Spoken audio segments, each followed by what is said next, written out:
এই যে দেখছো এত কিছুর আয়োজন, এগুলো সব রাধা মাধবের জন্য, ভোগের জন্য তৈরি হচ্ছে। আর এই যেখানে জেঠি আর এই যে আমার দাদু।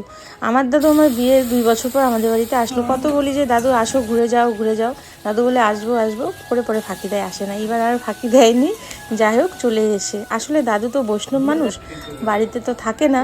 উনি সেই ইস্কন মন্দিরে কয়েক বছর ছিল, তারপর বৃন্দাবন এদিকে ওদিকে ঘুরেই বেড়ায়। তো দাদুকে অনেকবার বলার পর আসলো। দাদুকে বললাম কয়েকদিন থাকো, একটু ভজন কীর্তন করলে আমারও ভীষণ ভালো লাগে, কিন্তু দাদু থাকবেই না। তো সেদিন যেদিন আসলো তার পরের দিন ছিল পূর্ণিমা। তো দাদুর আমার ঘরে ভোগ চড়ানোর খুব ইচ্ছে ছিল।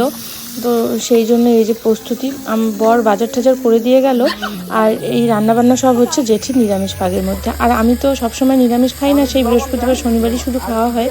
কিন্তু জেঠি তো সারা বছর নিরামিষ খাই, তাই এখানে করলে একটু সুবিধা হবে। আর আমার আবার সব কিছু আবার বের করে রেডি করতে হবে, তাই জেঠি বললো যে আমার এখানেই করুক।